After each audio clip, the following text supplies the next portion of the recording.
Large American online platforms have become seas of racism, misogyny, anti-Semitism, Islamophobia, and hate in all its forms. And they're being used by criminals to harm our children. My government will act. And today we're announcing our plan to fight crime, to protect Canadians, and to build communities that are safe, secure, and strong. A plan to make Canada secure, to make Canada strong. You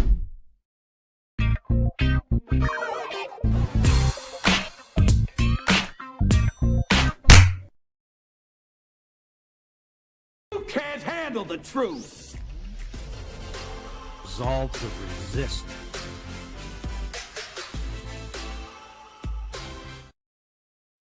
Good morning, all. Welcome back to another episode of Stand on Guard.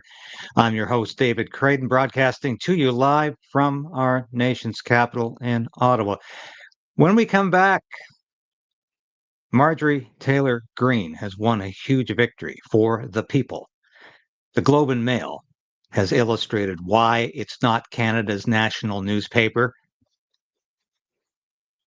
It's something beneath contempt. Back in a mere moments. The Prime Minister lied and his minions continue to lie.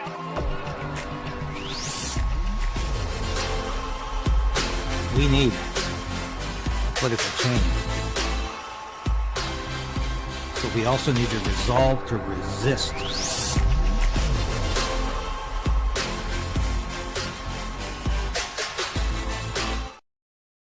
Yes, please like and subscribe to the station now if you can. It helps us beat the YouTube algorithm. Excuse my glasses today. I have some fine print I'm reading, and it's I don't want to squint. And a lot of you say, stop squinting, David. No, so I won't be squinting. I'm going to be reading this. But before we get to Marjorie Taylor Greene's victory, and what happened was this big, beautiful bill.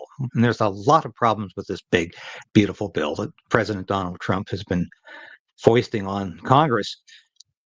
But the worst part of it, and why Congresswoman Greene said she couldn't support it, is that it allows for a 10-year moratorium, essentially, on artificial intelligence, unregulated for 10 years. And the states cannot do anything about it. Now, I'll get to that in a little while. But I want to get to something else here first. I just loved it. I had to show you this. Carney, the art of the elbow. Isn't that wonderful? Yes. It's I can't read the top because I'll get it for that. But I love it. Mark J. Carney with Evan Solomon, with introduction by Xi Jinping and Klaus Schwab. This is really sometimes the creativity on social media is just fantastic. And I take my hat off to this creator. I really do. It's wonderful. And this, of course, kind of reinforces what I was saying yesterday. And I really do want to talk about Canada Day again. But of course, yesterday I talked about how Canada Day doesn't mean as much to me now as it used to when I was growing up or in the military, because Canada has changed beyond recognition. I sometimes describe it as an irredeemable change. I don't know if that's the case, but it sure feels that way on certain days. But remember this? This is from 2022. This is when the country was coming apart at the seams over the pandemic. And the lockdowns were absurd. They destroyed the economy. They destroyed businesses that have never recovered. They kept us inside of our house, except if you wanted to go to the bar or the strip club. You couldn't go to the gym. You couldn't get a haircut. And it was just completely irrational in terms of the double standards. But that's what Canada looked like just a few years ago. And I just find it incredible. Now, this is interesting. My good friend Kyle Kemper posted this. The Order of Canada is a reward for cabal compliance. Both Tam and Henry should be investigated for conflicts of interest and crimes against humanity. So Theresa Tam, Bonnie Henry are among Order of Canada recipients. Now, Kyle, in another post, asked, do you think Don Cherry is going to get the Order of Canada, even though he's done a lot more for Canada and Canadians than these people will ever dream of doing? Theresa Tam kept us in lockdown, and she spouted talking points from communist China throughout the pandemic. Disgraceful. And I will show you in a minute a video with Michael Chong, Toronto area member of parliament from the Conservative Party, actually addressing this. But I want to read something to you first, as I promised, and I'm going to put it on the screen. I don't often do this, but I'm going to do it today because I think this is important. Canada Day. This Canada Day, we reclaimed our flag. Gary Mason, national affairs columnist. This was essentially run as the Globe's statement yesterday.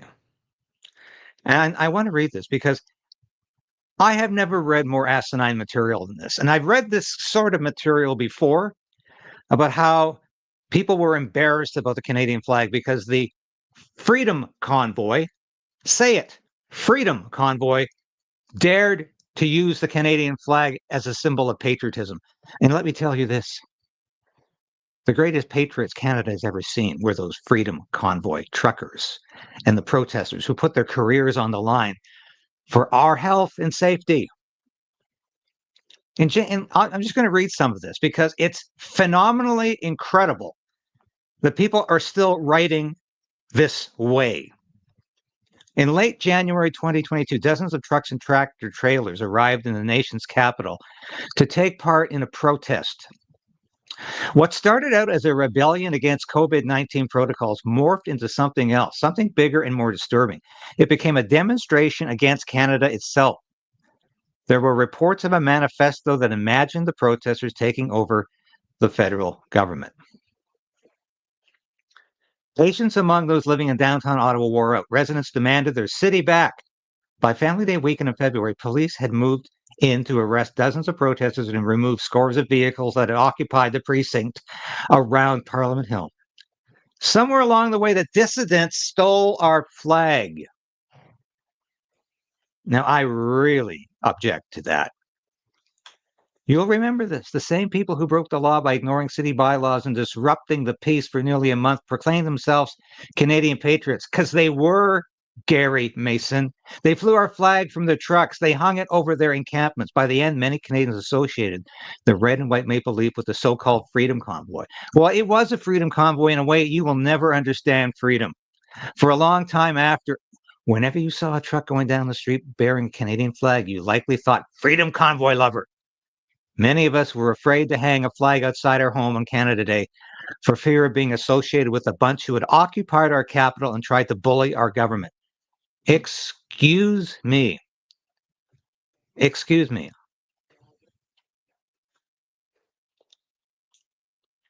Bully our government? What makes them think? What makes him think? What makes the Globe and Mail think there was any bullying going on here?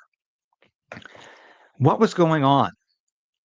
Where truckers were standing up for fundamental freedoms in this country because nobody else had the gall or the moxie or the guts or the balls to do it. Some of the greatest patriots I ever met, I met during the Freedom Convoy demonstration, protest. It's called peaceful protest, Globe and Mail. And they made Canadians proud of the flag again. Because Canada was supposed to be founded on principles of democracy and freedom. And Justin Trudeau threw those principles and those values into the trash can. When he invoked the Emergencies Act on February 14th, Valentine's Day, how ironic. He was essentially telling all Canadians that Canada no longer respected free speech or freedom of assembly. It had become an authoritarian country. And that's why we needed the Freedom Convoy to demonstrate who the real patriots in this country were. And that's something the Globe and Mail is never going to understand because it doesn't want to understand. I'll read a few more lines from this.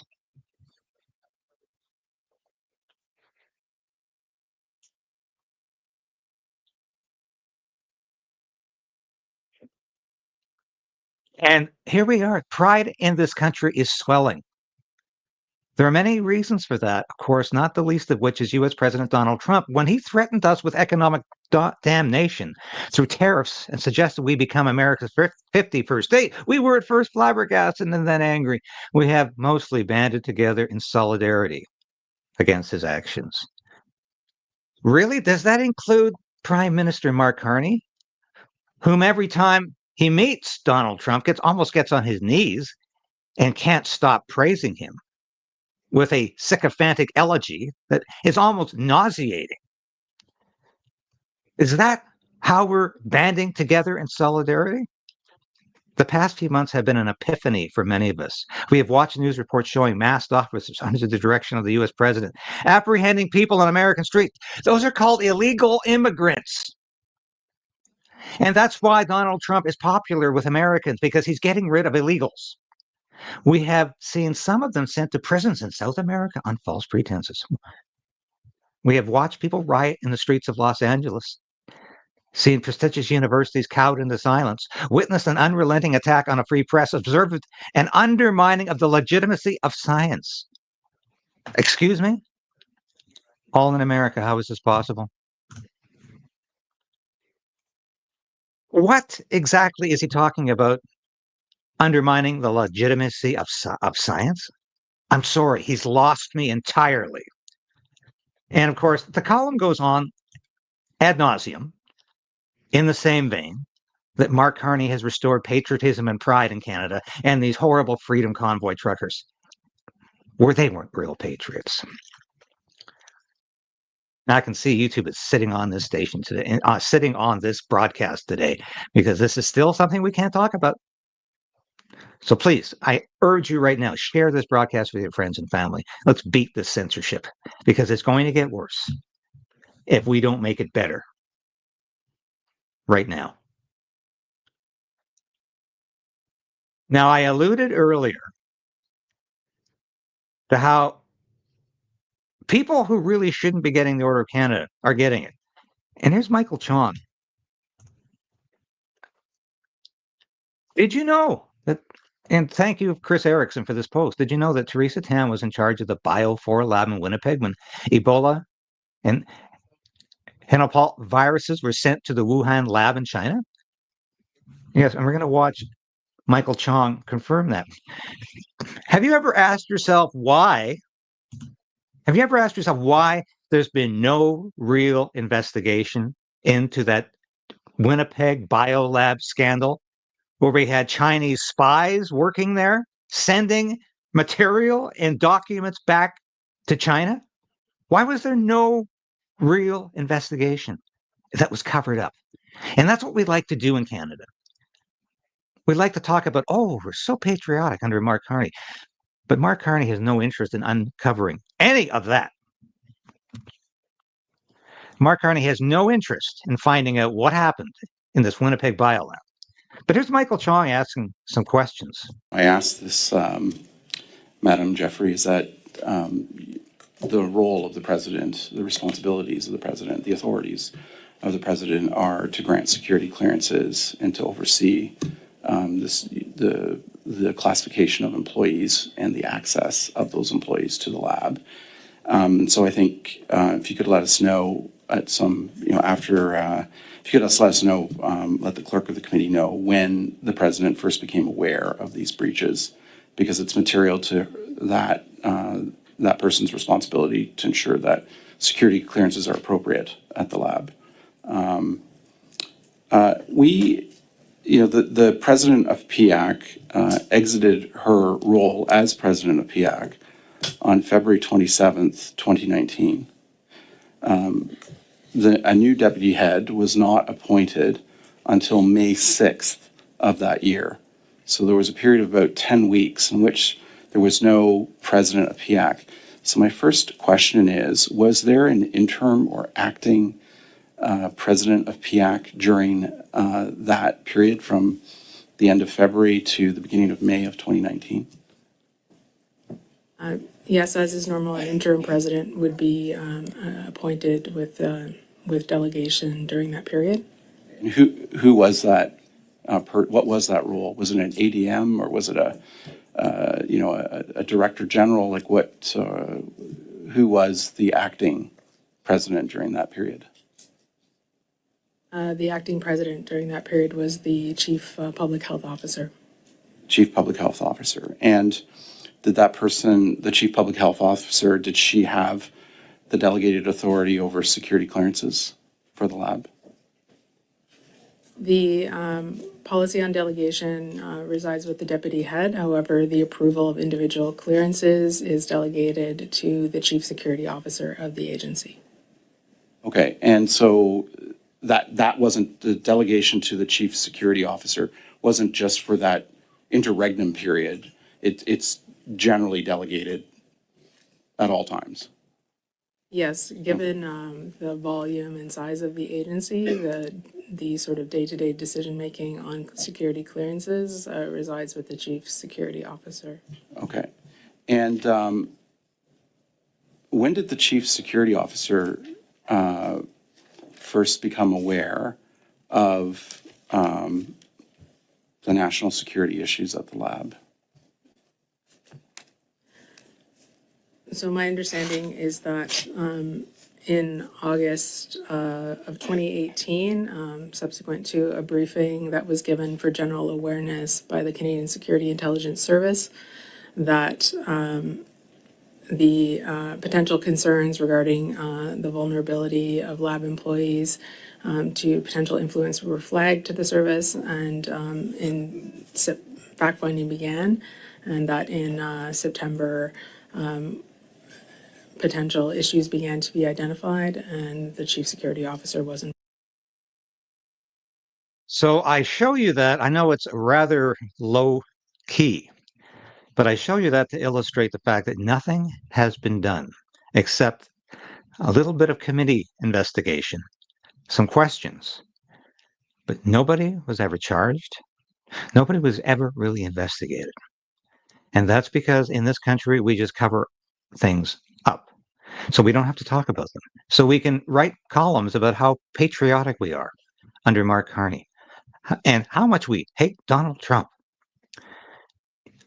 And the whole thing, of course, this phony war with America and Donald Trump was all election engineered.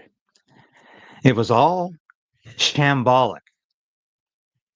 As one of my favorite professors from Columbia University, Jeffrey Sachs, always likes to talk about when he talks about governments who make it up on the fly. It was shambolic policy because Mark Carney wanted you to think he was a visceral opponent of Donald Trump, and he was going to do everything to stop Donald Trump, at least until the election was over. Then he could call him the most transformational president in history. Then he could praise him for being a great leader. Mark Carney is a absolute catastrophe as prime minister. He's taking us down an authoritarian path. And remember this. Yesterday, I showed you Justin Trudeau invoking the Emergencies Act on Valentine's Day, 2023. Valentine's Day, February the 14th. And you saw the clowns standing behind him. Oh, yeah, they're cabinet ministers, but they're clowns. Wearing their masks. Remember that time? Yeah, that's why the Freedom Convoy did what it had to do. That's why they showed pure patriotism. But the Globe and Mail would think it's patriotic to invoke the Emergencies Act and to crush the heads of dissidents, to crush the heads of people who disagree with the overwhelming narrative of the mainstream media, who are subsidized to the tune of millions of dollars, tens of millions of dollars, tens of billions of dollars. CBC alone is getting $1.3 billion a year. So that's the state of the media in this country. But remember this moment. I'm never going to let Mark Carney forget this moment from Kelowna during the election. No, actually, this was during the Liberal leadership. And there was about 50 people at this meeting in Kelowna. Thankfully, there was a local member of the media there, one of those stringer stations, who was there to report on what Mark Carney said. Because we need to remember this. Is that in a crisis, plan beats no plan. You have to have a plan. It gives everybody a focus. It gives discipline. It gives energy. We have a plan for Canada which is going to deliver the strongest economy and is going to ride out the Americans until they come back to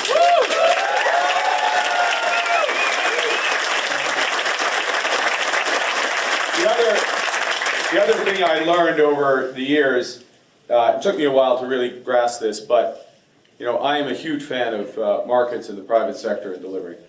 But in the end, markets don't have values. People do. Yeah.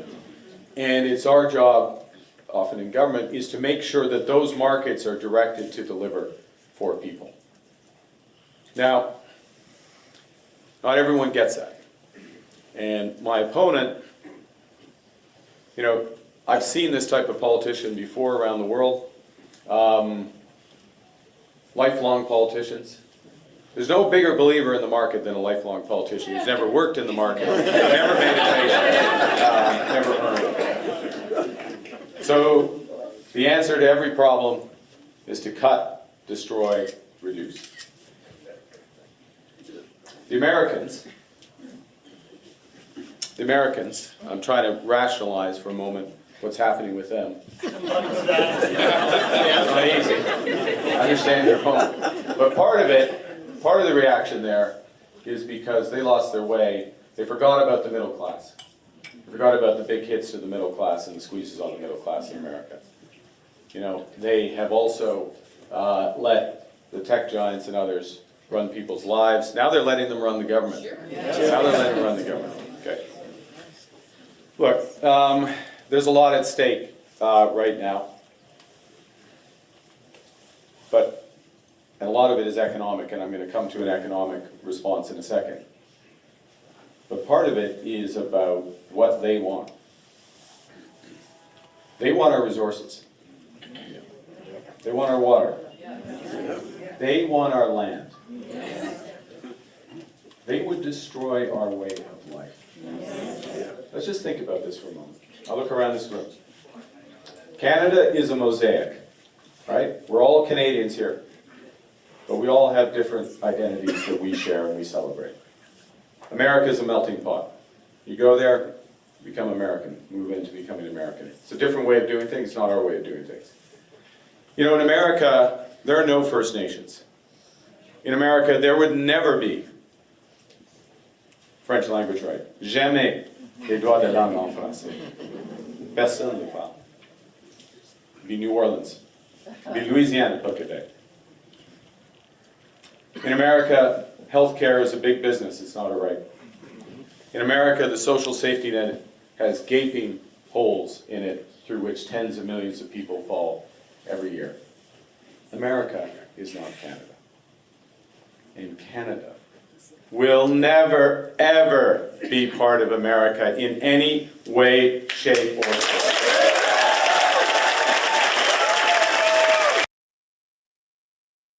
And of course, he promises to use the Emergencies Act to enforce his policies. Now, I've saved the best for last, my friends, because I have some good news. Because of a handful of members of Congress, largely representatives, a couple of senators, Donald Trump's big, beautiful bill was amended so that artificial intelligence could not ride roughshod over the rights of Americans for the next 10 years. And believe me, the creators and managers of AI were eagerly anticipating this bill to go through as it was, so they could have 10 years to do whatever the hell they chose. Where do you think we're going to be in 10 years if artificial intelligence is let loose Why do you think Mark Carney appointed Evan Solomon as his Minister of Artificial Intelligence? Do you think maybe he's got some plans? Do you think perhaps Mark Carney is up to something? Because so far, what is Mark Carney's plan? Well, it's Bill C-2, which is going to take away your rights as a citizen. It's going to allow the RCMP in Canada Post to open your mail. It's going to allow massive surveillance. It's going to create a digital currency.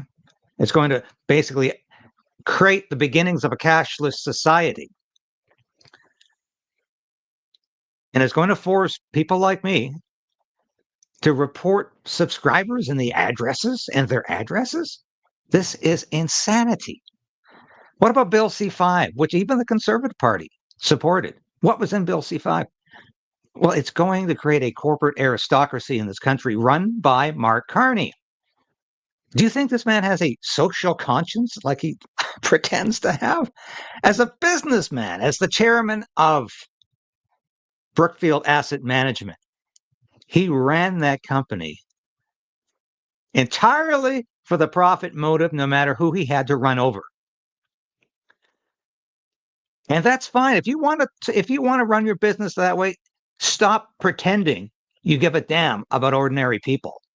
Stop pretending you care about the dispossessed and you care about the most vulnerable around the world and in our country. But this few minutes with Marjorie Taylor Greene gives me hope that we can do it in Canada. Because if one person or a handful can stop the carnage that AI will do, then I'm optimistic that we can find some conservative MPs, principled conservative MPs who will stand up against the barrage of AI in Canada, which is coming under Mark Carney.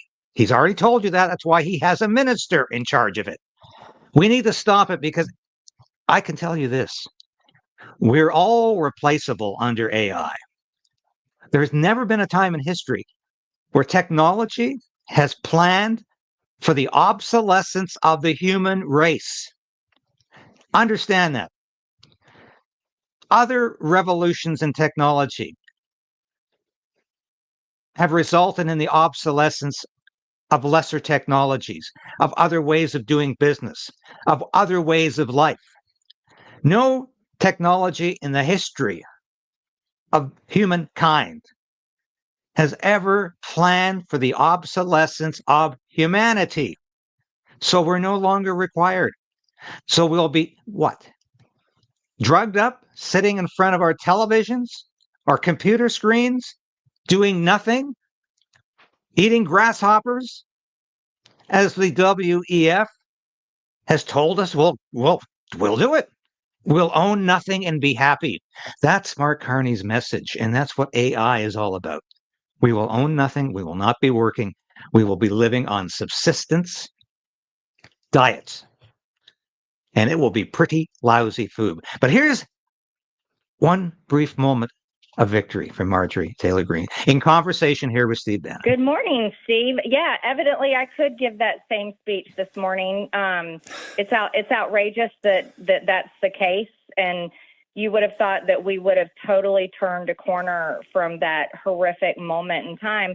And you served 4 months in prison after that. That was the day that we all surrounded you, prayed for you, and sent you off, sadly, to prison. You were a political prisoner, and God bless you, Steve. We're so glad that you were freed, and God bless everyone listening to this, that we won the election so that we could defeat the war, the real war that is still being waged. But we won a big victory in November. But the war's not over. I just want to thank Marsha Blackburn, Senator Marsha Blackburn. She did an incredible job. She has not had any sleep yet. She stayed up all night long fighting to get the AI moratorium out, and I'm really grateful for her fight. I was engaged with her on the phone all day yesterday and the early morning hours of today on this issue. I had told the White House I couldn't vote for it. I couldn't vote for it. There's no way, because we get a vote again. Everybody needs to understand that. It comes back to the House and we get to vote again. There's no way I can destroy state rights, and there's no way I can let AI have free reign and the potential destruction that it could have for 10 years without states being able to protect themselves and the people that live there and their jobs and their children. And it was too big of an issue to get me to a yes on, and I'm just thrilled. And 99-1, that does show you that there's some voices in the president's ear that are not telling him the truth. And you know what? You know who they're serving? They're serving these donors, these big rich donors that have their very special interests in mind, that came around during this last election cycle, Steve, because they knew Trump was going to win. Trump won with the people. He didn't need these donors, and he doesn't need them now. And we need to continue to stay focused on this. He doesn't need the neocons are all around him, pretending to support him. He doesn't need the neocons. He defeated the neocons. He doesn't need the deep state. The deep state is surrounding President Trump now, pretending to support him. He doesn't need the deep state. He has the people. And the people, we are going to be victorious, but this is a war that we have to stay embedded in for a very long time. And we have to make sure that President Trump gets the correct information, and that the people's will and the people's voices are heard. And that vote, 99-1, is an exact proof that the people are winning. Because without the people calling, without all of you listening, all of the War Room posse calling into members of the House and senators' offices every single day like you have been, this couldn't have happened. All of your posts on social media, you can override the paid influencers. You can override the bots. So you have to stay focused and stay in this fight. And this is how we win it. But humanity is saved for now. But I promise you, Steve, that AI moratorium and maybe worse will come back. We just have to watch for it.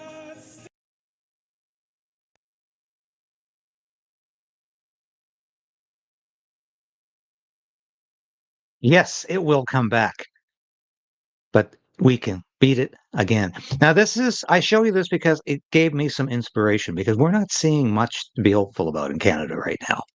I said this yesterday during my Canada Day episode. I say it again today. But I think what Marjorie Taylor Greene and a handful of other real Republican legislators are demonstrating is that the people can fight back. And we can still fight back in this country. And if we don't, if Mark Carney takes us on this road to perdition, which I've been predicting ever since he became leader of the Liberal Party, actually before, while he was running for leader of the Liberal Party, if he's allowed to take us over the cliff, this could be the last Canada Day you or I ever acknowledge or celebrate. Because the country at this time next year might not be the same country it is today, because a lot of people are fed up, especially those in Alberta. So we'll see what happens. But this is a warning that unless the people take back control of this country from corporatist politicians like Mark Carney, who, I'll say it again, has said in his book Values that the politicians, the political leaders he most admires are Karl Marx and Vladimir Lenin. Mark Carney is a very malleable, very elastic individual. And there's at least 3 Mark Carneys. You saw them all this year. You saw Mark Carney running for Liberal leadership. You saw Mark Carney during the Liberal election, during the federal election campaign. And you see Mark Carney today. He will do and be whatever he has to do and be in order to push through his globalist agenda. And that's the real danger of Mark Carney, is that he will push it through without anybody noticing it at times. This is why we need a strong opposition right now. We need a strong official opposition that is not being co-opted by the government, that remembers Mark Carney does not represent a freer Canada. He certainly doesn't represent Canada as the freest country on the face of the earth. And he doesn't represent the Canada that Pierre Poilievre, conservative leader Pierre Poilievre, loves to talk about, the Canada that was strong and free. We're no longer strong, and we're increasingly not very free. But we can take this country back, and that's what I intend to do. Thank you for watching today. We'll be back again tomorrow, same time, same place. God bless this country. God bless all of you.